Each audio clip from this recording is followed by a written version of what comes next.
Welcome to The Leap with Japa, the podcast that bridges continents and connects stories. Join us as we dive into the vibrant world of international education, explore diverse cultures, and share the extraordinary journeys of students far from home. Whether you're dreaming of studying abroad or already embarking on this adventure through other means, Leap with Japa is your companion in navigating the exciting, challenging, and transformative world of global education. Let's leap into today's episode.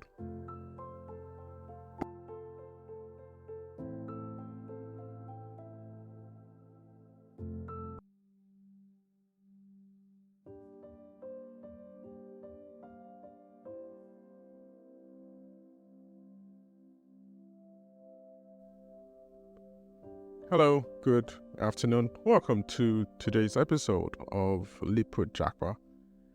So today's episode, I'm going to be answering a very interesting question that I battled with during grad school.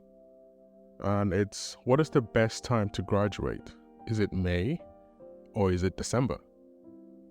So this is going to cover, this is like the summary of what we're going to do. I'm going to talk about the topic and to just, put it out there right now.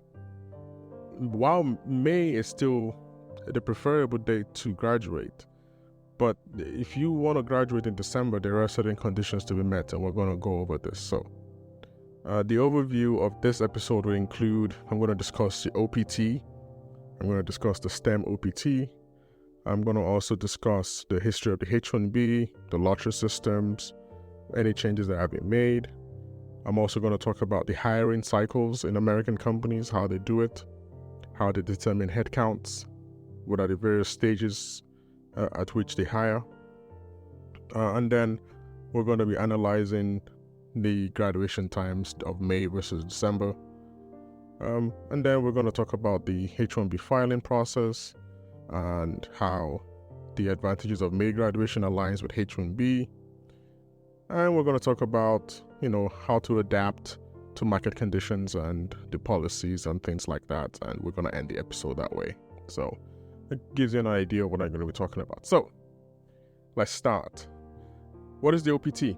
I have discussed this in the previous episode, but the OPT is the optional practical training.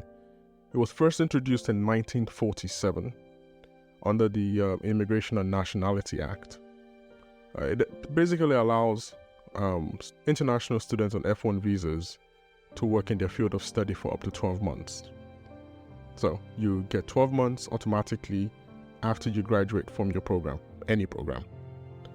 The STEM OPT was introduced in 2008 after they realized that they needed more hiring within the STEM fields, which is the science, technology, engineering, and math fields.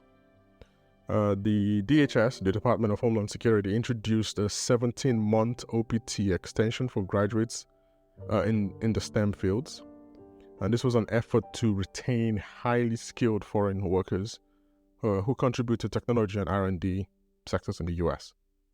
In 2016, interestingly, when I was here, there was a challenge to the STEM OPT, and they wanted to change it. The fight against that was that it didn't go through proper rules making challenges. So it was increased from 17 months to 24 months under President Obama. And they introduced even more requirements that ensure that there was proper training for the people that were on the OPT, and there was protection of U.S. workers in related fields. This extension meant that the eligible students can now stay for a maximum of 3 years after graduation. And then, the new rule also introduced requirements for formal training plans by employers, additional oversights to ensure the educational benefits of the program, and multiple reporting requirements. So as of today, the OPT and STEM OPT continues to serve as a critical pathway for international students to gain valuable work experience in the US, contributing significantly to the American workforce, the usual talk about the importance. But one of the biggest importance of OPT and STEM OPT is the fact that the companies don't pay certain taxes. So it's a tax benefit for US corporations who hire these people, which is why there's a lot of incentive to hire STEM and STEM OPT, OPT and STEM OPT graduates. Now, let's go on to the H-1B. The H-1B was established in 1990 through another act, through the INA Act, Immigration Act of 1990. It replaced the H-1 visa, which was a more general visa without a specific focus on skilled workers. The purpose of the H-1B visa is to allow U.S. employers to temporarily employ foreign workers in specialty occupations that require theoretical or technical expertise in specialized fields such as IT, finance, engineering, and medicine. So typically there's an annual cap of 65,000 visas per year. Over time, the demand for H-1B visas have often exceeded the annual cap, leading to the implementation of a lottery system. So what happened was, when you make an application, you have a maximum of 65,000 visas every year.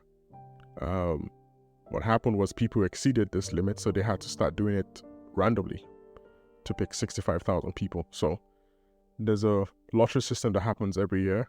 In 1998 and 2000, legislation temporarily increased the cap due to high demands for tech workers during the dot-com boom. So they needed a lot of people. And at that point, the cap was as high as 195,000 people. However, it reverted back to 65,000 in 2004. And also, in addition to the 65,000, there's an additional 20,000 visas available to graduates with advanced degrees from U.S. universities, making the effective total of 85,000. So, aside from the 65,000 general cap of people that apply, there's another 20,000 if you studied in the U.S., advanced degrees specifically in the U.S., you are going to be put in the 20,000 cap. So the way it works, the first lottery is run they put everyone in a 65,000 cap, and then if you don't get it, if you have a U.S. advanced degree, they run another lottery for you to try and put you in that category. The H-1B has seen various regulatory changes aimed at reducing fraud and abuse, improving protections for U.S. workers, and ensuring the visas are awarded to the most highly skilled applicants. So one of the steps of the H-1B process is there's a wage-based prioritization for the selected. There's a wage-based prioritization for the selection of H-1B visas to favor higher salary offers. So they've also those are regulations that they're trying to adjust. So there are a couple of more changes to the H-1B system. Right now, the lottery system that they use, you have to pay. When I did my own lottery, I didn't have to pay back then. I don't think they were doing that back then. But the H-1B visa program has faced stricter scrutiny and tighter regulations over a period of time because different people as presidents want different policies. So the future of the H-1B programs continues to be pivotal as it intersects with broader debates on immigration, economic policy, and things like that. So the next thing I want to talk about is the hiring cycles in American companies. How do they hire? So typically, American companies have specific periods during the year when they actively recruit, and they go all out to hire new people. These cycles often coincide with the company's fiscal year, budget allocations, and strategic planning periods. And this is how it generally is, in their strategy. There's an early year hiring. This is January to March. Many companies begin their hiring after the holiday season and at the end of the fiscal year. So that's an actual fiscal year. different companies have different fiscal years. So different companies would start their hiring at different points in time, coinciding with the end of the fiscal year, according to their calendar. Budgets are typically approved by this time, allowing for new positions to be filled. This year is especially active as companies look to implement new projects, initiatives, and new initiatives for the year. So it's a new year, new actual year. They want to try and fill up space for what they want to do. The next set of hiring is between spring to early summer. So the first one was January to March, which is early year hiring. The next one is spring to early summer, which is April to June hiring. Now, hiring continues as companies seek to fill roles before the vacation season starts. So that's before summer. This is the prime time for new graduates. So this is typically the time I personally would advise people to try to get into the workforce between April and June. And there's typically two sets of graduation times. There's May graduation, and then there's December graduation. The May graduation typically favors people who started 2 years prior and started in the fall. The December graduation usually favors people who got into school in the spring. So those are the two sets of people. The first set getting in the fall, they typically graduate in the spring, which is May. The other sets of people getting in the spring, which is January, and they graduate essentially in the winter, which is the fall. So those are the two sets. However, from all indications and the data, the spring to early summer is the prime time for when companies actively hire people. So it's a timeline that I usually advise that people aim to try and graduate. But if you're going to aim to try and graduate in the April to June portion of time, ensure that you also have a job in that period. So if you know your timing properly and you know when you want to graduate, if you know when you got in, and if you know when you're going to graduate, ensure you have a job in that period. It is very possible you get in January, but you graduate in May of another year by delaying your graduation. So that's one thing I would advise. The next set of hiring is between July to September, which is late summer to early fall. There's often another spike in hiring after the summer break as companies gear up for the end of the year push. This is also when companies might start to use up the remaining budget for the year. So the July to September is when they probably have extra budget. They probably didn't find enough people in the spring to early summer and they want to wrap it up. That's another cycle to aim for. So that's typically if you started interviewing, you graduated in May, but you didn't get a job, but you're interviewing, you still have one more window between July to September to fill up the gap. So, and then the last spike is end of year, October to December. However, hiring slows down towards holidays, which is why graduation in December is usually not advisable. Because if you're looking to graduate at that point, companies are slowing down because holidays are approaching. And they now begin to close their books for the year. However, some industries may hire seasonal workers during the period. That's especially in retail. But most of the people we're talking about here are not in retail. So be aware of how the circle works. So you understand that my advice right now is aim to graduate in May, or in April or May, which is spring. For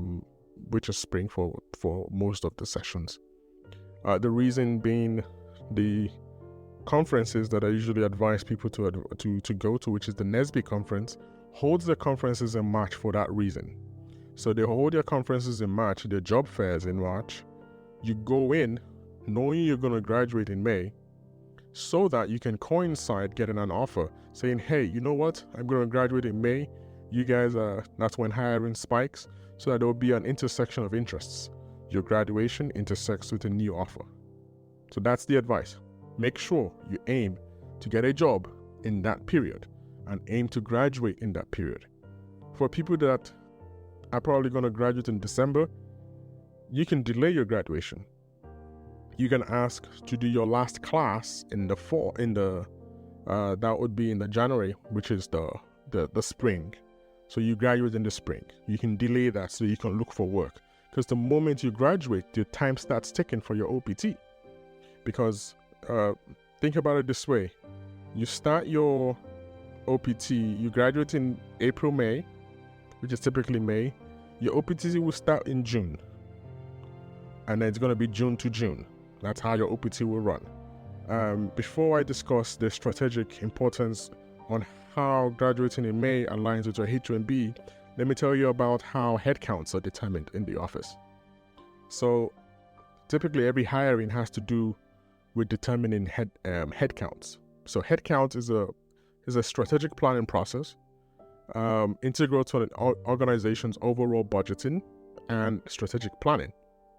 And this is how they determine it. So first of all, budget constraints. Budget is usually the primary factor. Departments submit their staffing needs, which are then vetted against available financial resources. Often, hiring priorities may shift based on budget allocations. So, if people are aiming, if the prime time to hire is in, April to June, they will make sure that they figure out what their budget is towards that period. So, budget constraint is one big factor. The next one is business goals. So what exactly is the goal of the business? What are they trying to determine at that point? So if a company plans to launch new products or expand into new markets, it will likely increase headcount in areas of R&D, sales, and operations. Another thing is the turnover rates. So how many people have left the company? How many people have gone to look for greener pastures? Some people will probably quit towards the end of the year to start a new job in January, which leaves openings for people. So that's another thing. Another thing is skills gaps. Identifying skill shortages within the current workforce is another critical factor, which they then go out to try and hire people for, to then bring them in.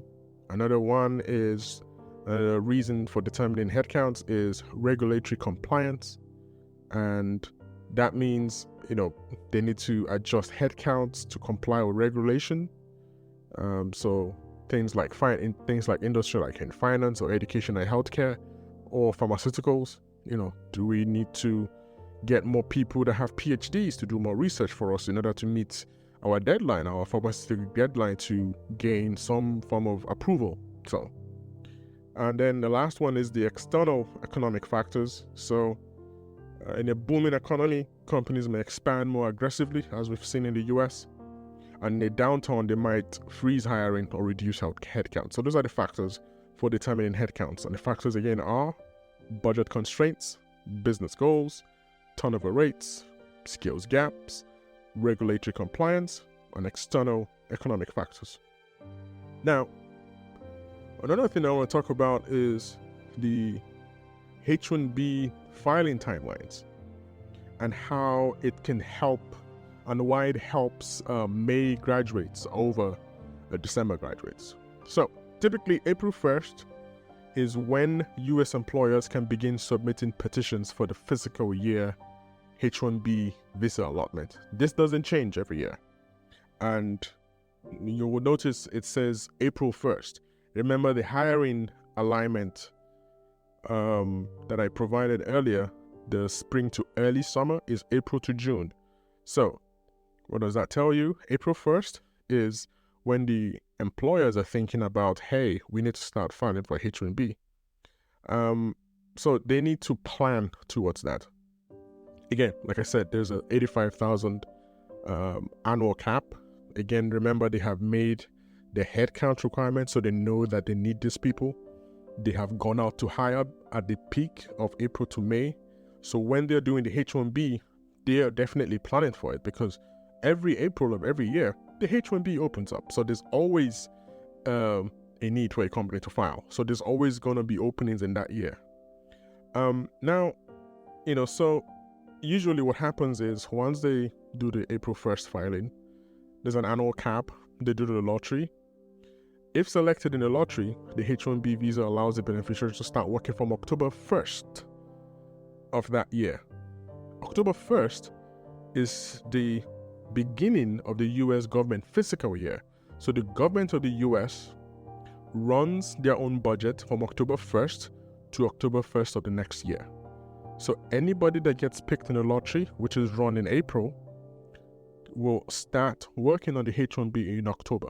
So notice that if you were graduating in December, you would miss that window. But if you are graduating in May, so let me tell you how the strategic advantage of May graduation helps. Students graduating in May are entering the job market just as companies are preparing for H-1B submissions. This allows the employers to file H-1B petitions with the students' pending degree credentials, assuming that they've completed all degree requirements and are merely awaiting official graduation. There's a high probability you're probably just waiting to graduate in May because you finished all your course requirements, so they can make that application for you. Another advantage is you can immediately start working on the OPT. So the May graduates can start working on the OPT immediately after graduation while the H-1B petition is being processed. This seamless transition is crucial as it allows them to remain in the US under the OPT status until the H-1B visa takes effect October 1st, assuming they win the lottery. Now, if the H-1B is not selected in that lottery, May graduates will still have time to remain in the US under OPT and potentially reapply the next year without having to leave the country. This effectively gives them, multiple chances at the H-1B lottery under a single degree's OPT eligibility. Now, for graduates that are for people that decide to graduate in December, if they apply for the H-1B immediately after graduation, they are using their first H-1B lottery attempt right away, without the advantage of potentially qualifying for a cap gap extension that aligns the OPT expiration with the H-1B start date in October. Let me explain. So, there's a rule called the cap gap. So when you apply for OPT, let's say you graduate in May. So follow this carefully. You graduate in May. Your OPT starts in June, and you were selected in a lottery. So remember, you're supposed to start your H-1B in October of that year. If you're selected in a lottery, you automatically qualify for cap gap. What that means is that your OPT is automatically, pushed to October 1st. So usually you would get that, that cap gap. So that's the advantage for getting that. So I hope you understand what that means. If they fail to get the H-1B visa lottery, which is the December graduates, they face a more immediate challenge in maintaining their employment and visa status in the US. So you would typically have to, you've essentially wait. So let's look at the calculation this way. You graduated in December. Let's say you graduated in December of 2024. The next lottery runs April of 2025, which is April. What that means is that you are already on OPT. You've already done like 4 months on your OPT. And what that means is that if you do not qualify, if you don't get the H-1B, you would have to wait. You would have to wait the entire year till 2026 before you can do the lottery again. If you graduated in May of 2024, however, it is very possible that they've already put in your name into the lottery. But if you didn't get the lottery, it would mean from June of 2024, you would not try again of June of 2024 to the following year, which you mean by the time you try next year, you would be on your first lottery trial, not your second. If you graduated in December, however, you'll be doing your second lottery. So the advantage of graduating in May is the number of lottery tries you get is one more than those that graduate in December. So I hope that explains it. if you don't understand, you can always reach out to me through the website, and I can give you a one-on-one explanation of how that works. So, one of the things I'll also mention is the economic and industry trends play a crucial role in shaping the hiring circles of companies across various sectors. So you need to also kind of be aware of things like economic growth and recession. It changes the dynamics of hiring. So during periods of economic growth, companies tend to expand, and during economic downturns, hiring may slow. So put that in your calculations. Global events also can change things. So COVID-19,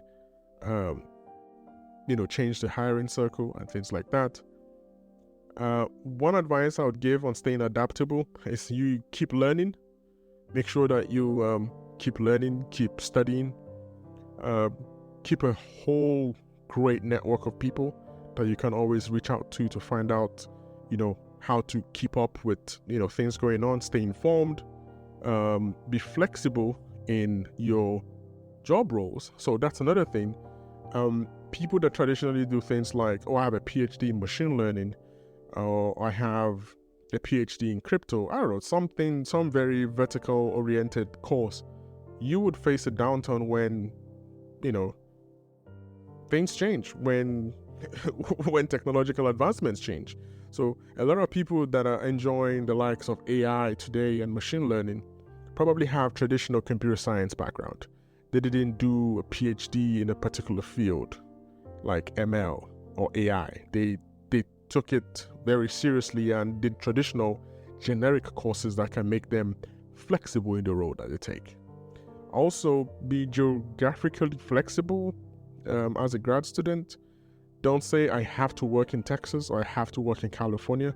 If Alaska comes up, please take it. If Wisconsin or any Atlanta, Florida, a job is a job.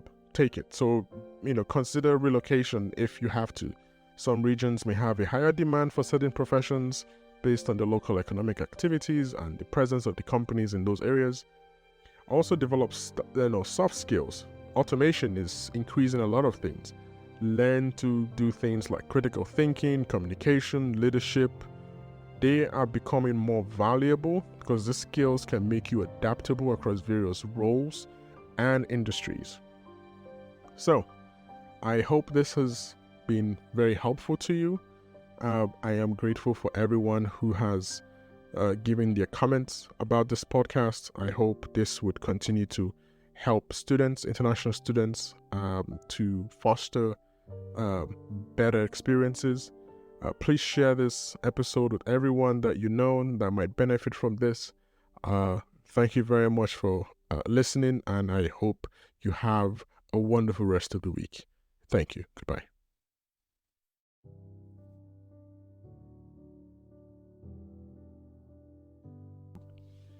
Thank you for tuning into this episode of Leap with Japa. I hope it brought you valuable insights and stories that resonate with your journey. If you have any thoughts to share, questions, or want to send a voice note with your feedback, please visit our website at leapwithjapa.io.